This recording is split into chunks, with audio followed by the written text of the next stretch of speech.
Well, good afternoon, everybody. Nice to see lots of people have joined us. Must apologise for keeping one strand in the Rav rating. I was busy sorting my hair out, so no worries, no worries. It's all good now. And first of all, thanks for coming on.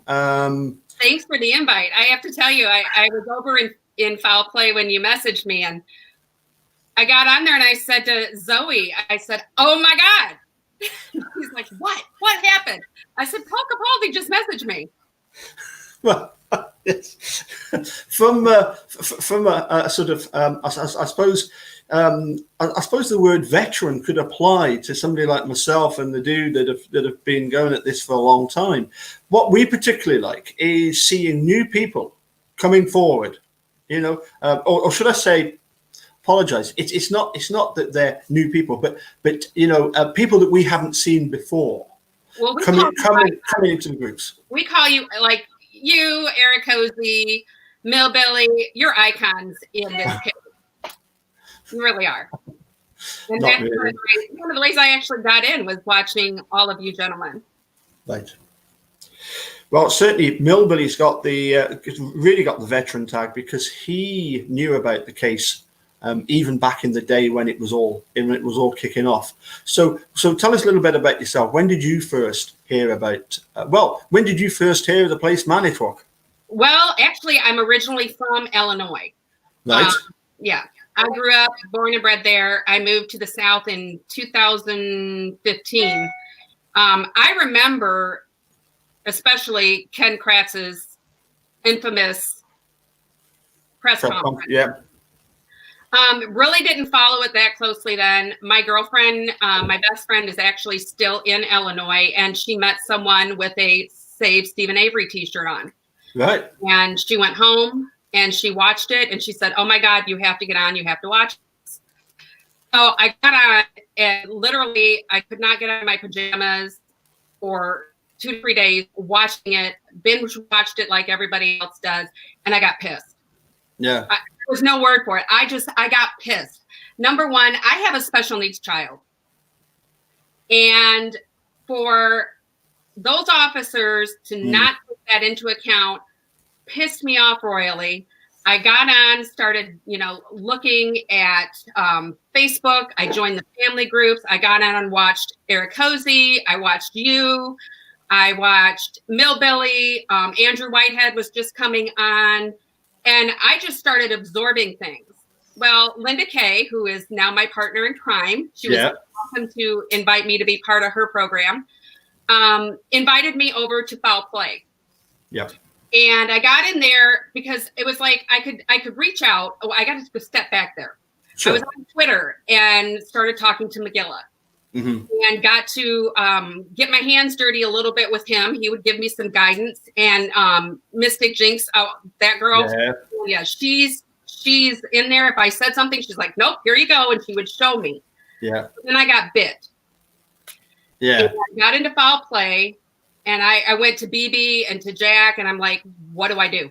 I want to help. What do I do?" There's this overwhelming amount of information. Thanks to people like you and Eric Hosey and Millbilly and the whole Foul Play crew, Mind Shock, that has been brought in through FOIA, that has been brought in through digging up the information. And I was overwhelmed. Absolutely. Yeah. I mean, go to the calls, start with those. And now I'm just sucked into 20 different rabbit holes. Yeah. I'm sure you were last night on the Zoom Twitter thing, cocktail hour. It wasn't quite an hour. It seemed to go 45 minutes, seemed to go in like 10 minutes. Yes. But it was interesting, wasn't it? When I think it was either Steve or Laura that said that basically Regan and Fassbender, they didn't approach Brendon in any way differently to how they would conduct a normal interrogation, using all the same tricks, all the same cons. As Laura pointed out, it's only in America that police are allowed to lie during an interview. There's no other English-speaking country where that's that's allowed to happen. And as you say, if you've got a son who's, you know, who is you were saying is in special needs, yeah. So she's 28. Right. So therefore, you know, particularly for you would have been able to see exactly how they were leading them down the garden path. Oh yeah, you can speak to someone who's developmentally or intellectually challenged, and you may think that they think it's one way, and they're like way over here and doing the opposite. I also have a grandson with the auditory issue. You can only tell him, you can't say, go upstairs, brush your teeth, get your coat, put your shoes on, and come down. You have to go upstairs and brush your teeth. He can only focus on one thing at a time. Sure. And when I watched that interrogation, I got pissed off. And I'm actually working on a project right now with Pam Deere. I got my hands on that first affidavit for the search warrant, and it pissed me off. There is absolutely no way that and for Fact-Bender, and I'm going to call him Fact-Bender like everybody else does, for him to write that down, not look at what he wrote, and to swear to it under oath in order to get that search warrant pissed me off, because there's no physical way. It says right in there, Jodi called twice. Brendon was there, and Teresa was still alive and chained to the bed the whole time. You hear no screaming in the phone calls. And that gave them, now we know Brendon was home by 9. In that affidavit, it says 10 o'clock.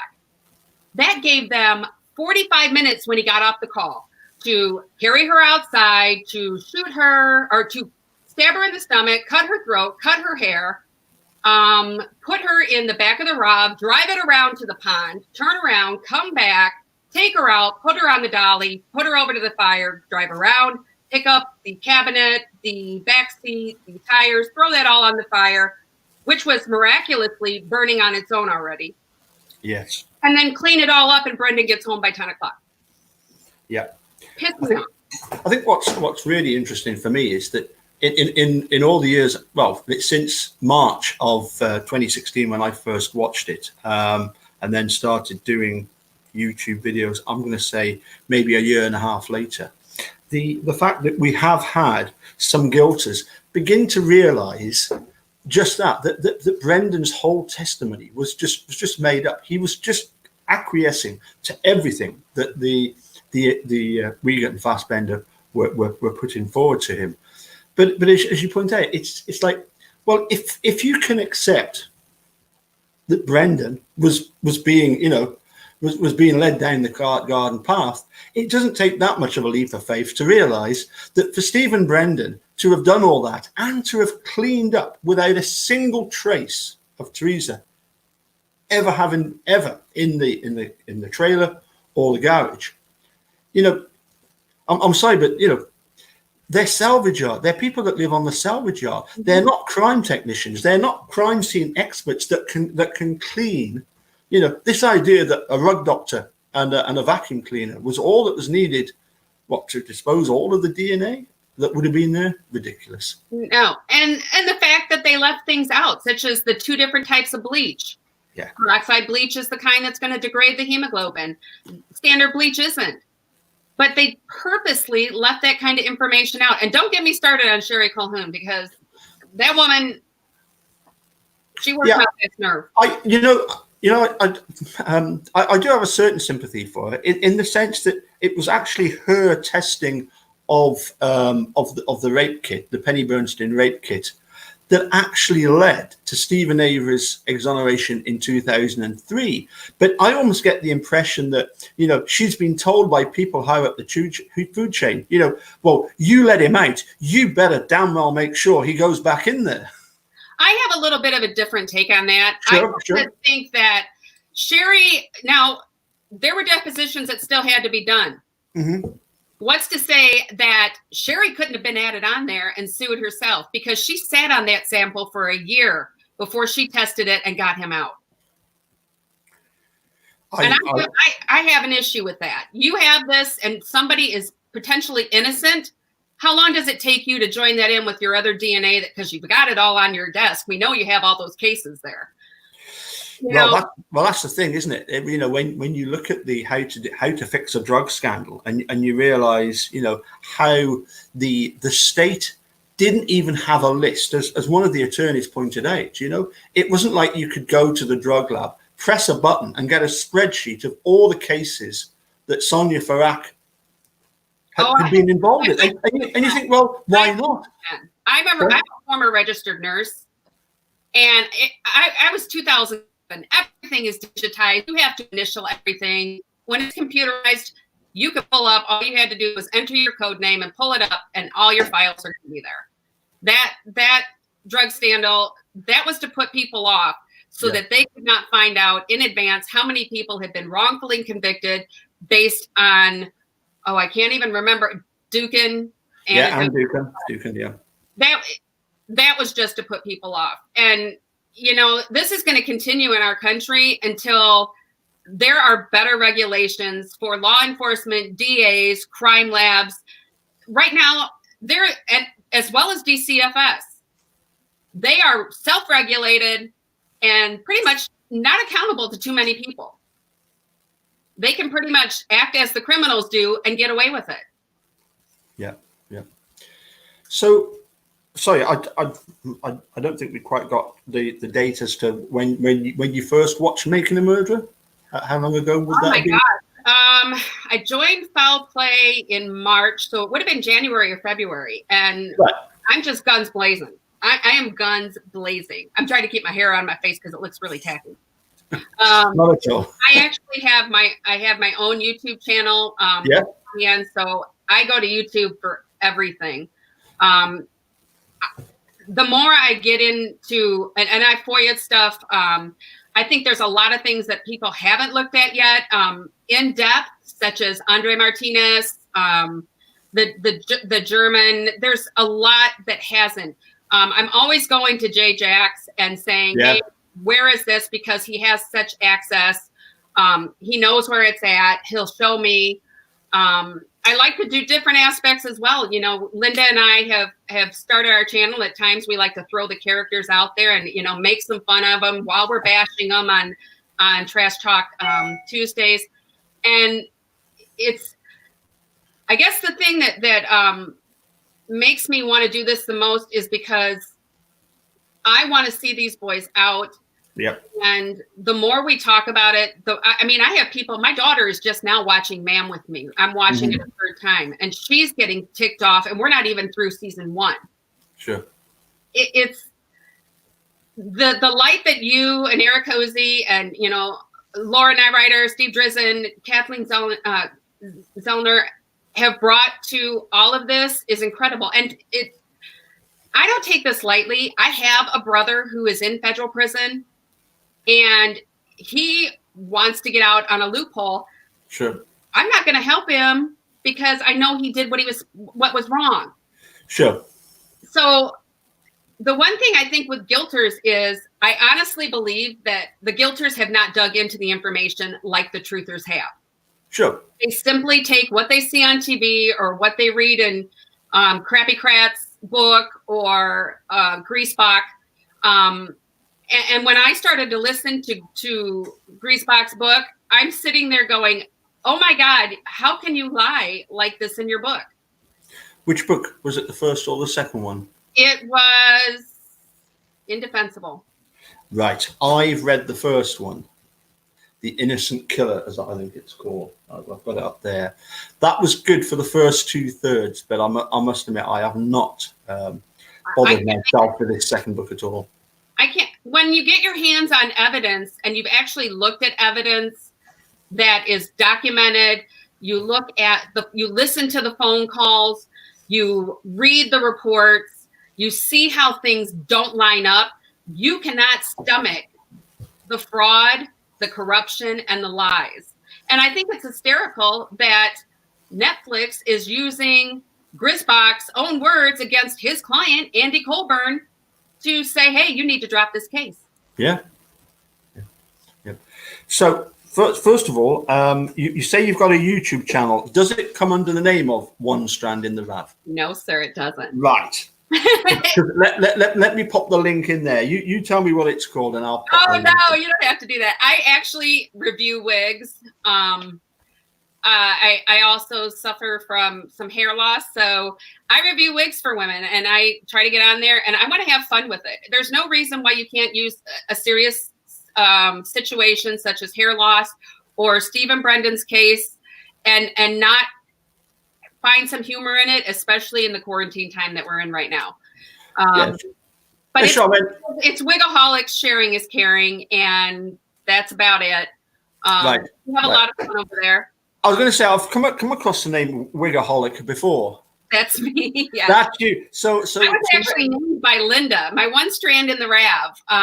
When I joined Foul Play, everybody had these cool, Neverly Darling, BB, Mose, and now I think Mose, we renamed Mose Colombo, Dr. Silkman, which I am in awe of that gentleman. Oh, that man knows his stuff. Oh yes. Yeah. Yeah. Don't ask him about cricket. He's Australian. They wouldn't know a thing about cricket. But everything else, when it comes to the case, I'm only kidding, Doctor. Currently, don't ask him about toilet paper either. It's not a good subject for him. No. He's a good lad. Is Doctor? Dr. Silkman. He's good. I'm going to say I've probably sort of known him for at least 2 years when he first started coming on to the Cozy. It wasn't called the Cozy Wrecking Crew. It was called, I think, Cozy Heads or something like that. But Eric Cozy set up a chat group on various. He's done it on various different channels, and as I say, I'm sure Dr. Silkman goes back. I would say at least 2 years. So the name came from where exactly? Well, being wigaholic, when I went in there, I wanted a different name, and we were in the chat because that's what one of the neat experiences, which I'm supposed to tell you that there are several people who would love for you to be able, when you have time, to jump in there and actually do a chat call with us on. Absolutely, yeah, absolutely. I was in there and I'm like, well, what can I name my, I got to find a cool name. And Linda's like, well, you do wigs. How about one Strand in the Rav? And I'm like, works for me. And it kind of stuck. And now everybody just calls me One Strand. Good. Excellent. Yeah, I do have another identity that occasionally gets used in some, I think certainly in Reddit and possibly, I think I used to use it in the Discord groups, and it used to be I drive a shift gear. But that was purely as a way of having a dig at Eric Cozy, because he wouldn't know how to change gear using a manual. He's only ever driven an automatic. You got to be nice because he's not here to defend himself. Well, I invited him, and he said, "Well, I'm sorry, I've got to work." And I said, "Oh dear, what a shame." Oh dear, never mind. Let's carry on. Darn. Yeah, no, he's a good lad. Is the dude? He's he was somebody that when I first started, my initial reaction to watching Making a Murderer was quite simple, and that was I couldn't believe what was going on with the sheriff's department, so I immediately phoned Sheriff Herrmann, and as I say, for about 6 months. Videos. So yeah, I watched those videos when you talked about that. Look, I don't know how involved Sheriff Herrmann is in that. Well, he's no longer obviously the sheriff. He retired over a year ago. So Robert, if you're tuning in, happy retirement. I hope it's going well. But I don't know. I watched that clip of him and Ma'am last night when he was saying how ludicrous it was, and I don't think I've ever seen somebody squirm so much in a chair as he was saying it straight faced that they had nothing to do with it. Yeah. It struck me because the way he spoke to me sometimes, it very pleasant, very, very pleasant. I would have to say, fair play to the guy. He took my phone calls. He didn't need to take my phone calls. He, we chatted along. We even had some moments of lightness, of humor. We did, honestly, but at the end of the day, he was defending the actions of the investigators and his department, and trying to assure everybody. And you thought, well, either he genuinely believes what he's saying, or he simply said it that many times. He's convinced himself that is the truth. I'm not sure. Everybody's wanting to know about your opinion as to the nationality of a certain Captain Crunch. Oh, well, I'm glad you asked. So we actually did some digging on foul play. Yeah. And he is actually a French original from France. He actually came over on the boat with his family. And we have discovered, Paul, you're not going to believe this. Yeah. He was actually got into some trouble, with some bad crew. They actually took him into the witness relocation program. Right. He went over to Point Stevens, and there's a little island off of Point Stevens called Crunch Island. Right. He's actually over there in the witness relocation program. And I just got word this morning that he has taken a certain order of protection out against you and Eric. All right. He said he is not who you think he is. He is not going to take a DNA test to prove where he's from, and he wants you to leave him alone. Well, that's interesting. So is Point Stevens the same as Stevens Point in Wisconsin? Well, it's right near Crunch Island. Right. But I know through having watched the Charlie Berens enough times that when he does his Manny Trot Minute, and he's talking obviously about places in Wisconsin, which I had the pleasure of going to last year, and I would gladly go again. So hopefully this COVID stuff will all clear off, and we can get back to doing rallies and visiting everybody at in Manny Trot, etc. And I know that there is a place called Stevens Point. Well, this is the go to Zipper's blog, George Zipper's blog, and he mentions Point. I believe it's Point Stevens. I could be off. Right. And it's a little island in Washington. You literally have to go over the border. You cross into Canada, then you cross back into this island.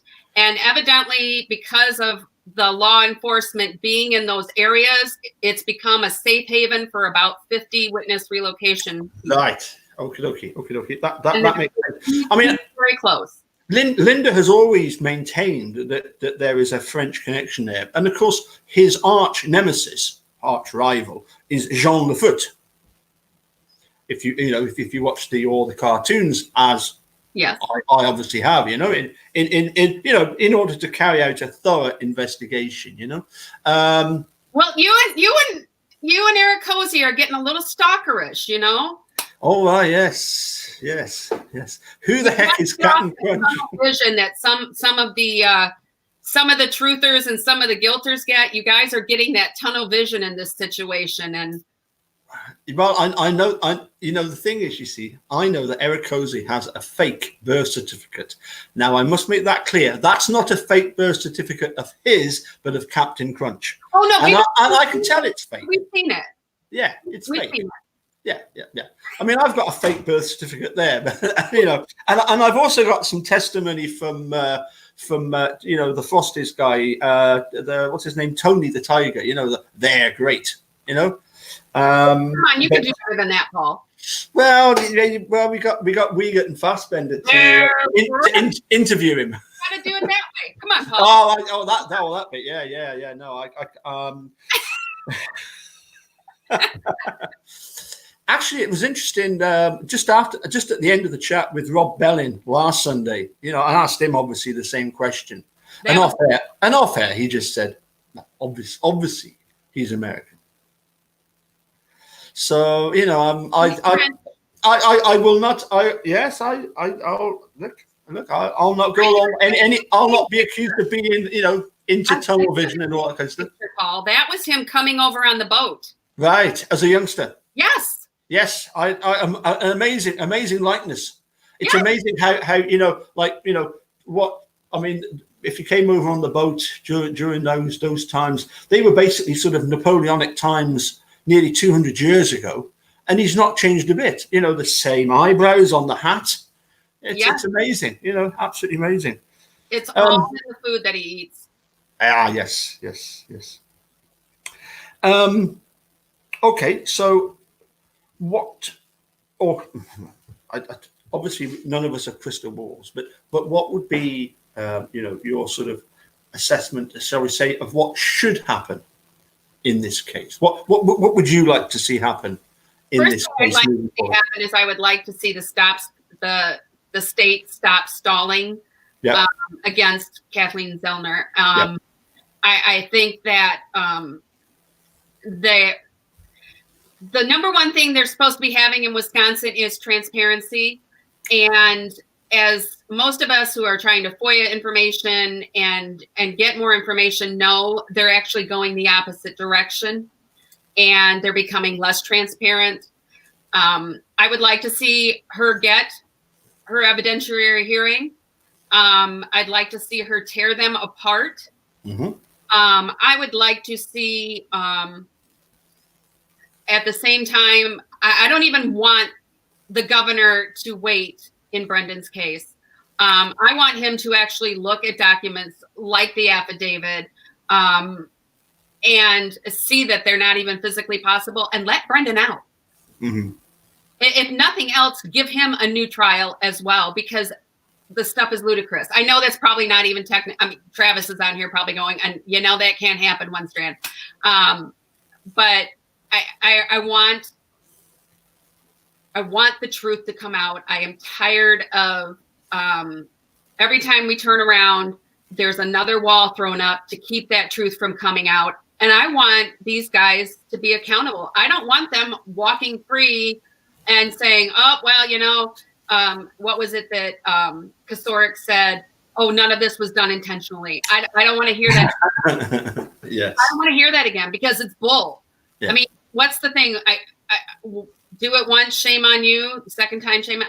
No, it's these guys need to be accountable. I want to see reform. I want to see the police, the DAs, being accountable. I'm tired of the ability of an officer of the court to be able to lie to someone and say, we have your DNA in this car, just to get them to confess or do a plea bargain because they're afraid that they're being set up. Mm-hmm. There needs to be, this has to stop. You have to stop scaring people into admitting something that they didn't do. Yes, that's a very interesting line.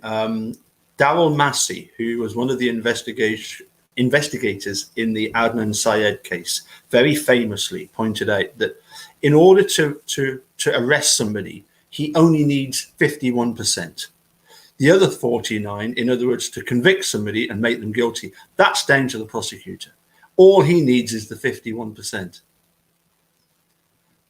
Well, I thought the idea was that the detectives are supposed to get all the evidence and the prosecutor simply goes in. This idea that then the prosecutor elaborates the other 49% based on the 51% that they've given, that to me was very telling. I thought that was quite ridiculous. But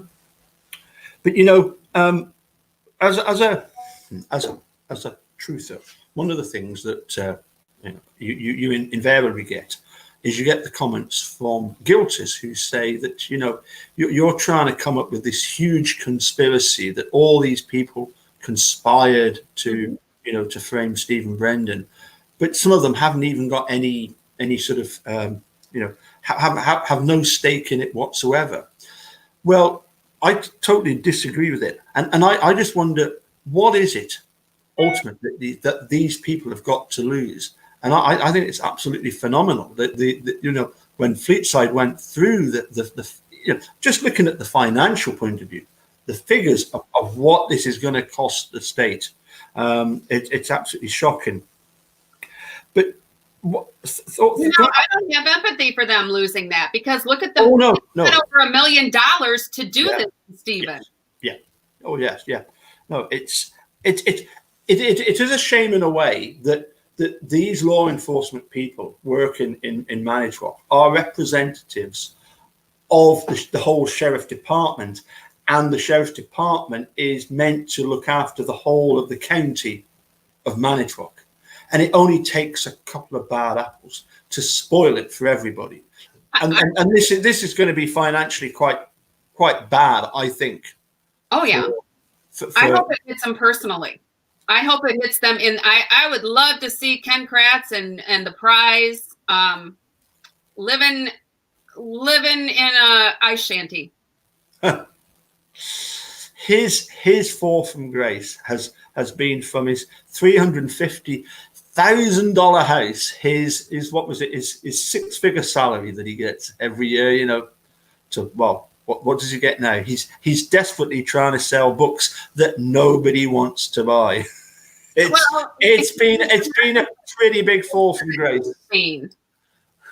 You notice he didn't do his Q&A on the 9th like he said he was going to, the profile on Twitter. He was. I would love to see you and Ken Kratz do a round in the debate. Well, we did, but it was privately through email on Twitter. Oh no, I want it live because you're such a gentleman and he is such a snake. It would just drive him nuts that you would stay so calm. Yes, I can stay calm at times. Not always, as Eric Cozy will tell you, but yeah, that is a. I suppose that's one of the reasons. One of the things that happens as you know. I mean, I'm 55 now. I had no idea I would be sort of looking at this case. But yes, I do have a benefit of a few years behind me. Now, looking at Brendon's case, obviously in the chat with Steve and Laura last night, one of the things that was mentioned was that they read out a question from.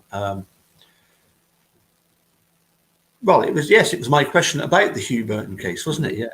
If that was the first, if that is the first and the only case that's ever been sort of corrected, if you like, or somebody's record being set straight as a result of purely the science of false confessions, and for me it was such a shame that the Supreme Court of the United States didn't take that case, because when you see Netflix coming up with all of these documentaries, particularly the ones that involve the false confessions, and I mean that's what we're looking forward to in just a few days' time, isn't it?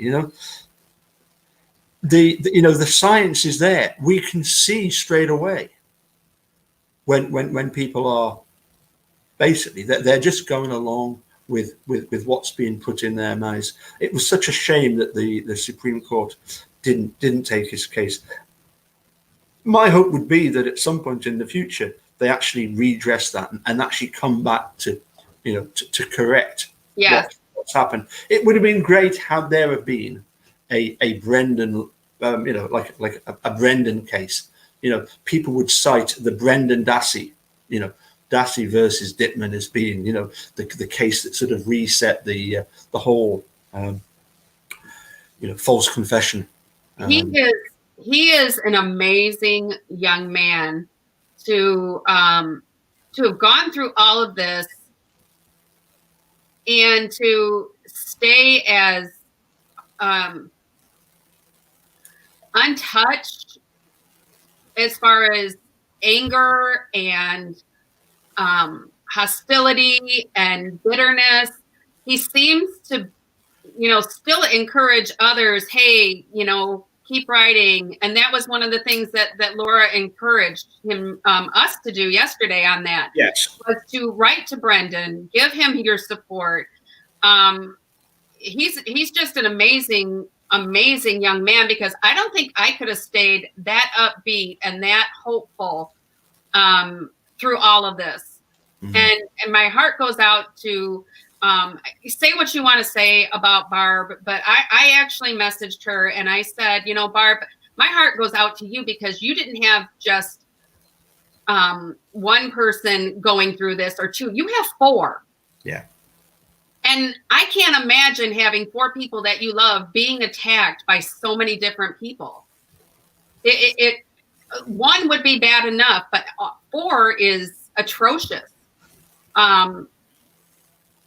It really brings in things when you sit back and you look at it and you watch somebody who is so focused on, going at Barb or going at Stephen or going at Brendon, and you just sit back and watch and you think, hey, that's not where the issue is here. The issue is the law enforcement and the political system and the DA's office. That's what the problem is here. It's not Stephen. It's not Brendon. It's not Barb. It's not Scott, Bobby, whatever. The issue is this whole case is based on lies and attacks to stop the repercussions of where they screwed up in 1985 up until 2005. Yeah.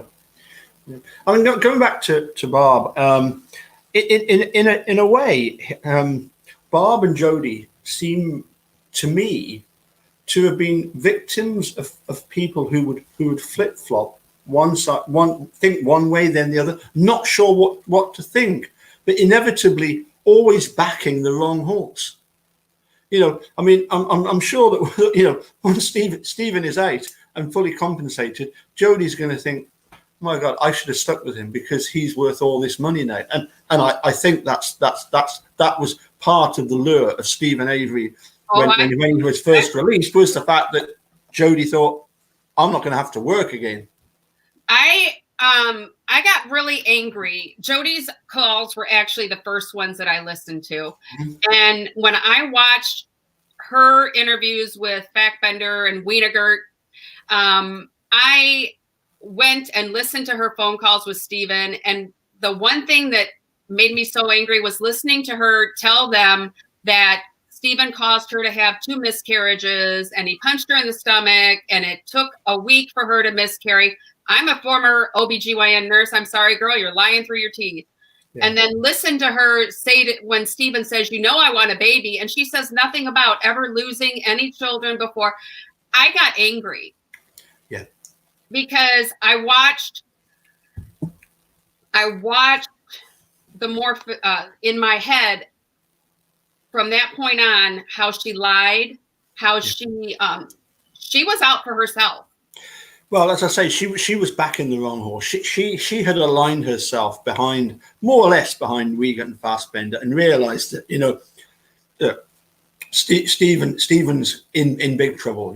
I'm not going to say the F word, but Stephen is in a bad way, and I suppose she probably thought there's nothing I can do that can help him.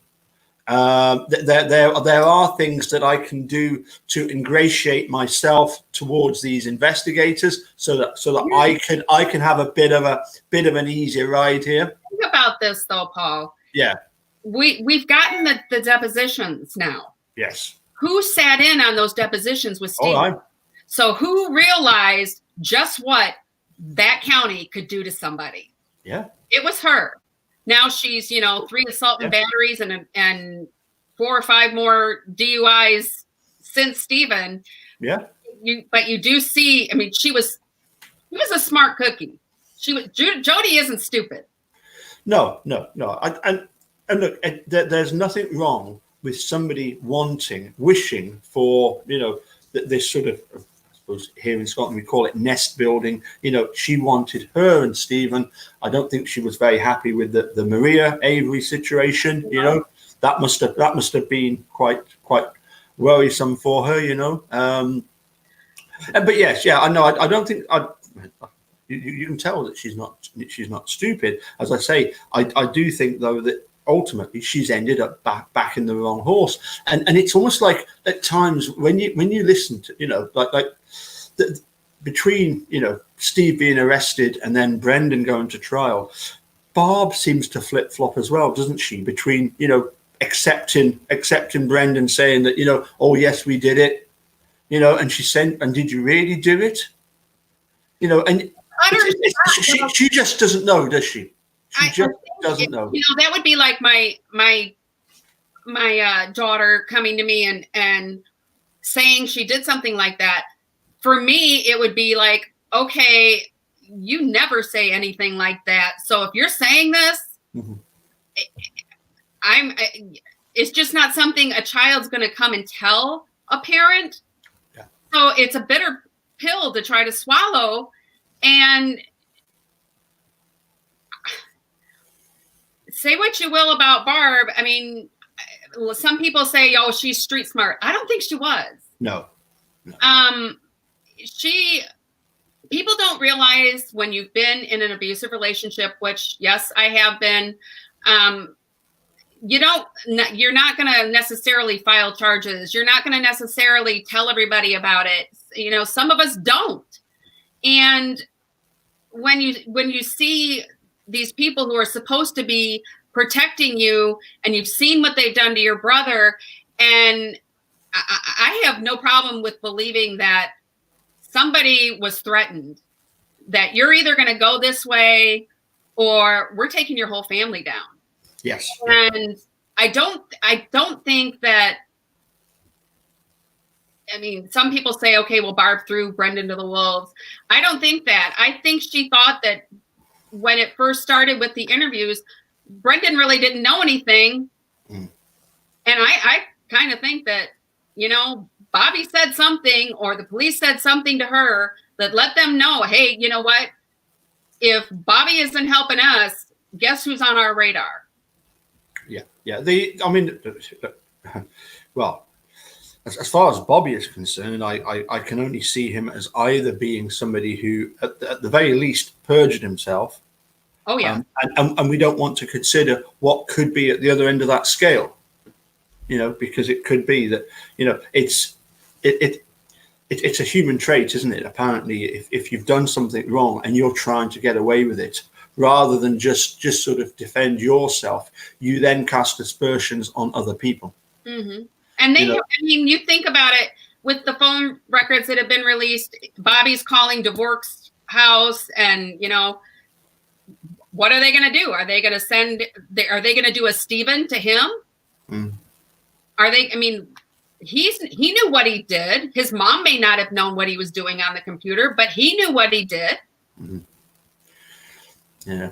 One of the interesting things about the computer, of course, is because Calumet County basically reinvestigated, didn't they, in 2017, I believe it was 2017. They did a reinvestigation of that computer.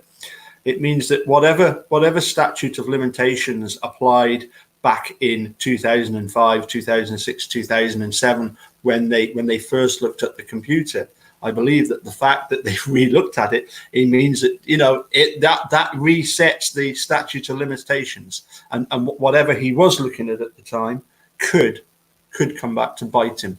At least I hope so. I don't know how it works with, well, because he wasn't a minor then, so he was 19 years old, and you know, that family has a lot to lose still. They're going to be victimized by this whole thing for years to come, even after, you know, Stephen and Brendon are out. And, you know, how do you repair that? Money can't repair that. Well, yeah. To be honest, having spoken here in the borders with pupils of mine who are psychiatrists, some of the top psychiatrists actually in the country, these particular doctors, and their assessment, having watched Making a Murderer, was that, you know, Steve is going to need a lot of help.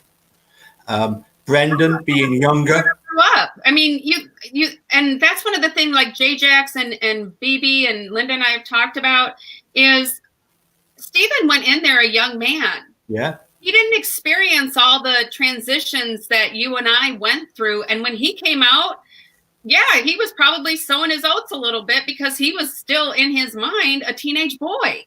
Yes. Yeah. And he's probably still going to be kind of a teenage boy when he comes out. Well, I mean, yes. I mean, you know, Brendon's still got a project due. Yeah, right? He's still, that project has never been handed in. He wants, I mean, he's asking about your Pokemon. Yeah. He, in fact, of course, what was really really funny about that, in a way, was the fact that the reason he was so desperate to get back to school that day was because he'd actually set up a date, hadn't he? He'd set up a date to see a girl. And that was the reason he actually wanted to go. You know, can I go back to school and get this? Also, bless him. He clearly didn't know what was happening. And what particularly annoys me is when you get people like Judge Hamilton saying that, it's painful, it's slow, it's difficult trying to get the story out of him, but that eventually, bit by bit, slowly but surely, they coax it out of him. And I'm thinking, well, which story, Hamilton, are you going with? Because the story changes so many times. You know, there are so many facts that contradict one another. Yes, you can cherry pick. If there's one person I could string up by that, where I would never use the word lynching. If there's one person that I could hang in all of this, is O'Kelly. That man was pure evil in the whole situation. He had no intention of ever helping Brendon by any means. He is one of the lowest forms of life I have ever seen. And to not be able to look at that young man like I saw him in that video and realized all he wanted was to go home, that he didn't have a mean bone in his body. Yeah. And he was trying to tell you the truth. And you're literally sitting there telling him, you're going to go to life in prison if you don't help me and write down what I want you to write down. Yeah. There's a special place, and I'm sorry, there's a special place in hell for somebody like that.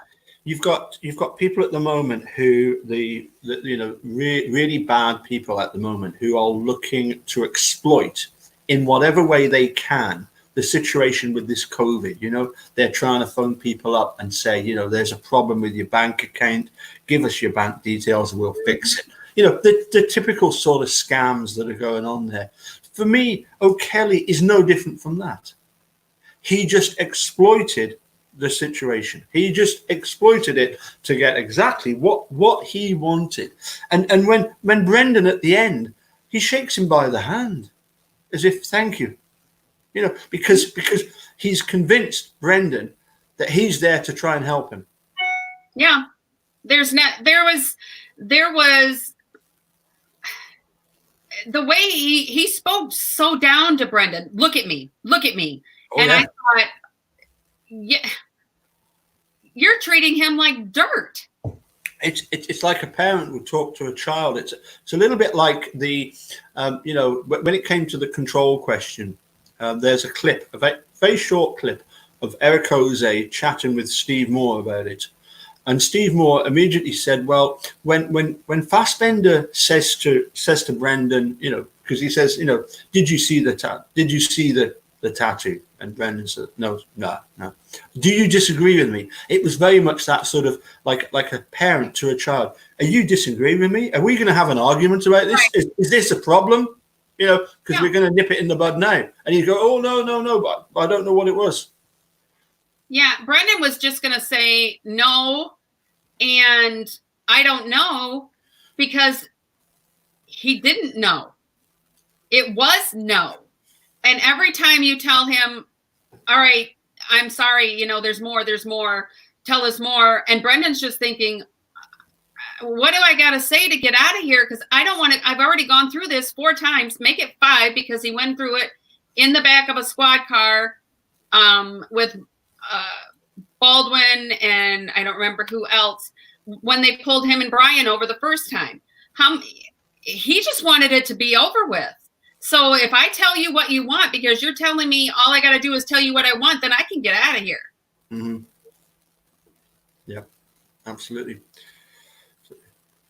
So we've a little bit like Steve and Laura last night. 50 minutes. Would you believe it?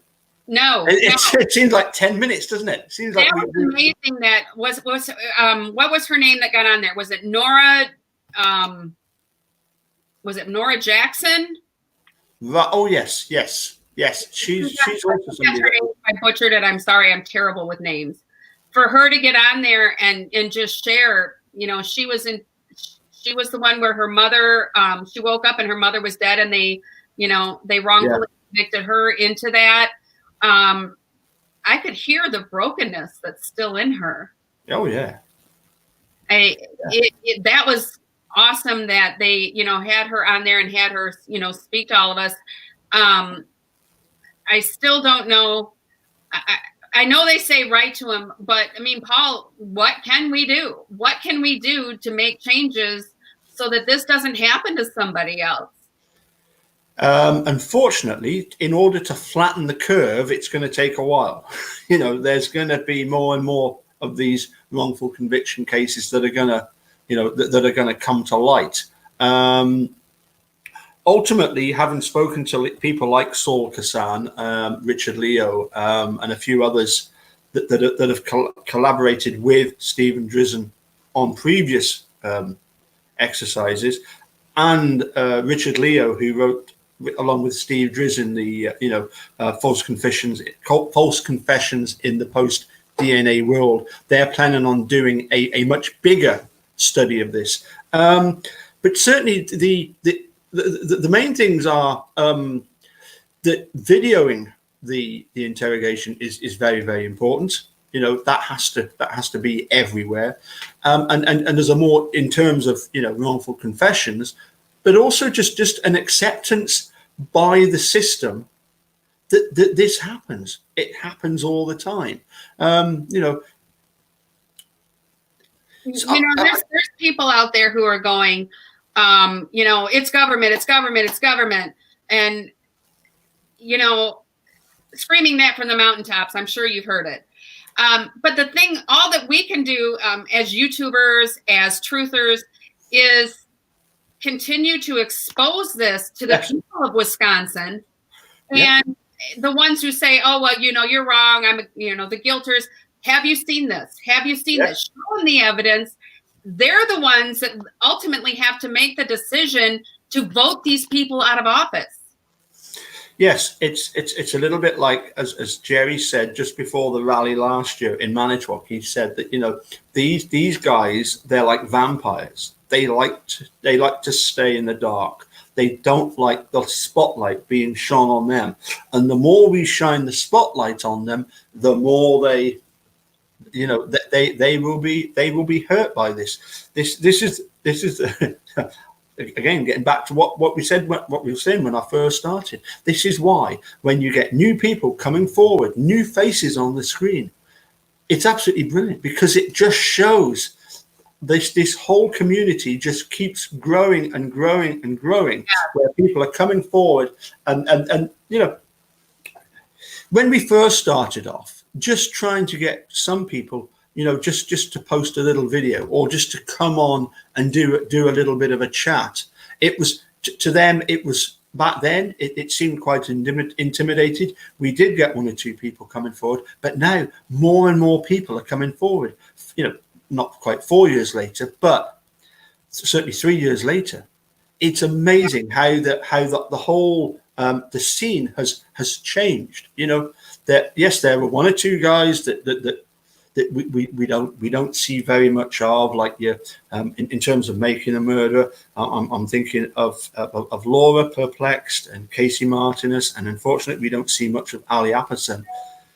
But then you know, it's like the baton has almost been sort of handed over in a way to some of the new people that are coming forward. I mean, Linda only just started her channel less than a year ago, and she's already up to 1,000 subscribers. Andrew Whitehead must be pretty close to that now. We've got, you know, the guy Fresh Start. I know that he's going to be joining Andrew for some chats during his slot with Mammothon. It's absolutely brilliant that you've got all these people coming forward. You know, just talking about it. Just you know, if you want to really annoy a guilter, all you have to do, just have a conversation about it on YouTube. Mm-hmm. That hurts them more than anything. That's the one thing we can do. Obviously, Kathleen Zellner, she's got her own plans. It's awesome to see the passion in this. Like, we're digging into things like Andre Martinez, things that weren't really covered. And you get in there and you start looking, and you're so amazed at why people have doubt. You find things about him that you never heard before, and it's like he could have been a Denny suspect. Yeah, he really could have. And the more that I get into it, I think I get angry, which stirs me to dig more. If those guilters were to take some of that anger and actually look at the evidence rather than just sit there and scream, they proved it. You got to look at it. You really got to look at it. Yeah, I'm sure that some of these guilters out there, they have a vested interest in maintaining the conviction. They either work for law enforcement, they're connected to law enforcement, they're with, in some way connected with law enforcement, or the county government, the county executive. These people that do come forward, I'm sure that they have got a vested interest in preserving this wrongful conviction of Stephen Brendon, because the lid being removed is too horrendous for them to imagine. Well, the only thing I can say to that is thank God you reap what you sow, and karma's up. Yeah, it is. Because I fully believe in it. And one day it's going to hit their family, and there's not going to be a doggone thing they can do about it. Well, at the moment, I liken it to the state are holding on to this ever rising balloon, and they're finding it difficult to let go because they realize that they're so far from the ground, they're doomed if they let go of the balloon. They're equally doomed if they keep hold of the balloon. So they do, or to Americans put it, maybe they're stuck between a rock and a hard place. I actually think right now they're playing a game of Jenga. Yeah. The blocks. And Kathleen's just taking those out and she's stacking them on top. And they're going to hit, by not trying to release this information, they're going to hit it. They're going to set that little block up there thinking, oh, we got her now. And the whole thing's going to crumble. Yes, eventually we're going to have an evidentiary hearing. We're going to have the state explain about the bones being handed back. Yeah. Do you think there is a gag order right now, Paul? See? Do you think there's a gag order right now? I kind of think there is. I'm going back to August, September 2016, when Robert Herrmann stopped talking to me. I think eventually they will. Well, they will realize they just keep digging. And have both disappeared. Jerry's not saying very much of anything. Kathleen's not saying much of anything. I kind of think there's a gag order going on. I think they probably told Kenny, "Shut up." Well, yes, yeah. Oh, very much so. Yes, I think as I say, it's just a case of waiting to see what happens with regards to the state's response. That's really, really all we can wait for, isn't it? Is just what are the states? No, this is sarcastic. I'm so looking forward to Lisenberg going on the stand. Yes, yeah. It's funny, isn't it? Because what a lot of these people do is they're very, very careful about what they actually say, aren't they? They don't want to make it too obvious what they've actually said. It's like guilters will come back and say, well, nobody actually said that was the actual bullet that went through Teresa's head. Oh, Kenny said that now. Yeah, but they do. They go back to this. The guilters go on about this fact that there were these 10, 11 bullets that were fired into her for whatever reason. I mean, incredible, ludicrous, because Brendan Dassey couldn't even watch. Didn't want anything to do with watching, as they had a cat that was ill, and so I believe it was the younger fella. He basically performed animal euthanasia with a gun. There was no way Brendon could watch that. And the idea that he's just going to just casually sit, watch there as Stephen fires 10 bullets into Teresa Holbach, ridiculous, But what they're trying to say is that this bullet that's got wood in it and paint, it was one of the ones that just sort of grazed her body, and it bounced up and it ricocheted into the wood, and then it must have fallen down later on when they jackhammered up, and that's how it's lying there, all fresh as a daisy, But Lieutenant Link. But I think they will try and squirm their way as much as possible. But I think in the end they're done for. Well, this new Assistant Attorney General Mass, I mean, he specializes in electronics, and he actually is the one who is teaching these DAs how to the theatrics of presenting in court. So I think he's going to be a little interesting to watch. I can't wait. I just can't wait to see Kathleen in action, and I'm praying that it's televised.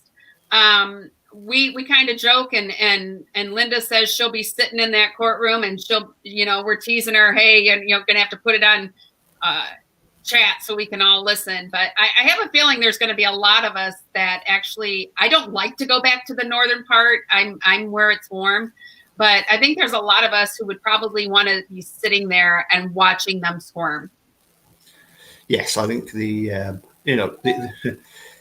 why would they not televise that stage of it when they had television coverage of the initial trials? Well, why does the state do a lot of the stuff they've done? Well, yeah, I mean, they do a lot of what they do because they can, because there's nobody to stop them, is there? Very, very true. Anyway, listen, I'm going to have to let you go. It's been an absolute pleasure having you join me, and looking at the chat as we go along. There's been, I think there's been a pretty much, I would say, a consensus of opinion. That we're not going out on a limb on anything, and as I say, it's from my point of view, it's just great, and the dude, to see new people, new kids on the block. That's what you are. You're a new kid on the block. I was so honored, Sir Paul, for you. Oh, no, not at all. No. I have to tell you, the devastation that went through people when you said you weren't going to be on very often. We were devastated. We were like, oh my gosh, what's going on with Paul? And we're so happy that we still get to see you on Eric Hosey's channel and on your own, because we really do enjoy everything that you put out there for us. Well, thank you very much. I'm exceedingly humbled by those kind words. Thank you. Mwah. Okie dokie. Well, yeah. Thanks for joining me. We must do this again sometime soon. And yeah, obviously, yeah, I'll keep a track of what's going on in foul play. I don't know if you know the closing line that I get to do today, but it's basically, if you haven't already, please hit subscribe, and it's goodbye from me. And it's goodbye from one Strand in the Rav. Goodbye. Bye, guys. I love you. I'll see you over in Discord. Yep.